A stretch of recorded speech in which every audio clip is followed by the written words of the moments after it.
ஓம் நமோ நாராயணாய நமக.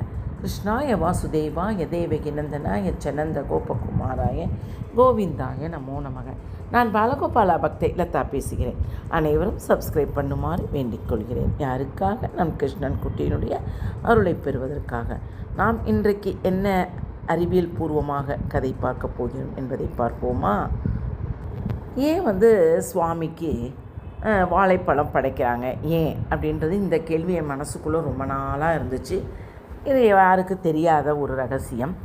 என்ன அப்படின்னு பார்த்தங்கன்னா, எல்லா பழமுமே தெய்வங்களுக்கு தவறாமல் வாழைப்பழம், எல்லா தேவைகளுக்குமே வாழைப்பழம் இல்லாமல் யாருமே படைக்க மாட்டாங்க. மற்ற எந்த பழமாக இருந்தாலும் சாப்பிட்டு விட்டு கொட்டையை எரிந்தால் மீண்டும் முளைக்கும். ஆனால் வாழைப்பழத்தை உரித்தோ முழுமையாக வீசினாலும் கூட மீண்டும் முளைப்பதில்லை.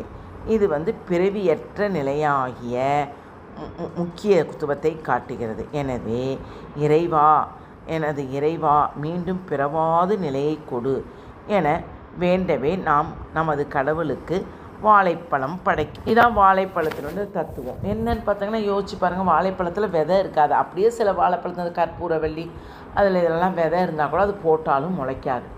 அதான் ஒரு ஆச்சரியமாக இருக்கும். அந்த மாதிரி இந்த வாழைப்பழத்தில் நம்ம படைக்கிறோம்.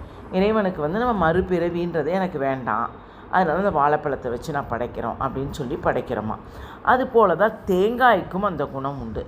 என்னன்னு பார்த்தீங்கன்னா, அது மட்டுமல்லாமல் தேங்காய், வாழைப்பழம் இரண்டும் எச்சில் படாதவை. மாம்பழத்தை ரெண்டுமே எச்சிலே படாதான். மாம்பழத்தை என்ன செய்கிறோம்? நான் சாப்பிட்டு விட்டு கொட்டையை போட்டால் அந்த விதையிலிருந்து மாமரம் உருவாகிறது. ஆனால் தேங்காயை சாப்பிட்டு விட்டு ஓட்டை போட்டால் அது முளைக்காது. அது முழு தேங்காயிலிருந்து தான் தென்னை மரம் முளைக்கும். அது எல்லாத்துக்குமே இது நமக்கு தெரியும். முழு தேங்காயை அது எத்தனையோ நாள் தண்ணியில் ஊற வச்சு அதை வச்சு அப்படியே முழுசாக வச்சா தான் தென்னை மரம் வரும். அதுபோல் வாழை மரத்தில் இருந்து தான் வாழைக்கன்று வரும். பழத்தில் கொட்டை என்பது கிடையாது. அப்படி நமது எச்சில் படாத இவற்றை இறைவனுக்கு உகந்ததாக நமது முன்னோர்கள் படைக்கும் மரபினை நமக்கு உருவாக்கிறார்கள். எவ்வளோ பெரிய ஒரு அற்புதமான ஒரு செய்தி பாருங்களேன். அதனால தான் நம்ம கடவுளுக்கு நிறைய நெய்வேத்தியம் தேங்காய் இல்லாமல் படைக்க மாட்டாங்க, வாழைப்பழம் இல்லாமையும் படைக்க மாட்டாங்க. இப்படியெல்லாம் அந்த காலத்தில் அவங்களாம் என்ன படித்தவங்களா ஆனாலும் இந்த மரபினை நமக்கு உருவாக்கிறாங்க.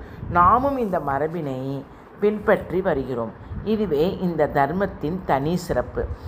ஒவ்வொருத்தவங்களுமே பார்த்தோம்னா இப்போ நம்ம எல்லாமே வைக்கிறோம்.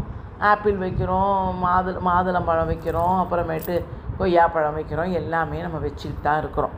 ஆனால் பார்த்தங்கன்னா அதெல்லாம் எக்ஸ்ட்ரா தான் நம்ம வைப்போம். ஆனால் எல்லா படைப்புலேயும் வாழைப்பழம் இல்லாத படையலே கிடையாது. மற்ற பழம்லாம் எக்ஸ்ட்ரா வைக்கலாம். பழங்களை சாமி கொடுத்த பழங்களை நம்ம சாமிக்கு அர்ப்பணிக்கிறோன்ற வேணால் வைக்கலாம். ஆனால் வாழைப்பழம் இல்லாத பூஜைகள் இல்லை, தேங்காய் இல்லாத பூஜைகள் இல்லை. தேங்காய் உடைச்சி நம்ம சாமிக்கு படைக்கும்போது நம்முடைய பாவப்பதிவு வினைப்பதிவெல்லாம் நீங்கும் அப்படின்றது சொல்கிறாங்க. இது போல தான் இந்த வாழைப்பழத்தினுடைய தத்துவமாக இது எனக்கு ஒரு புதுமையான நியூஸாக தெரிஞ்சிச்சு. அதனால் உங்களுக்கு ஷேர் பண்ணிக்கலான்னு இந்த நியூஸ் எடுத்து நான் உங்களுக்கு கொடுத்துருக்குறேன். பிடித்திருந்தால் லைக் பண்ணவும், ஷேர் பண்ணவும், கமெண்ட் பண்ணவும், அனைவரும் சப்ஸ்கிரைப் பண்ணுங்கள். யாருக்காக? உங்களுக்கே தெரியுமல்லவா, பாலகோபாலா என்றாவே கோபாலா என்றாலே கிருஷ்ணன். நான் செய்யும் சேவைகள் அனைத்தும் கிருஷ்ணனுக்கே. வாழ்க வளமுடன். ஹரே கிருஷ்ணா.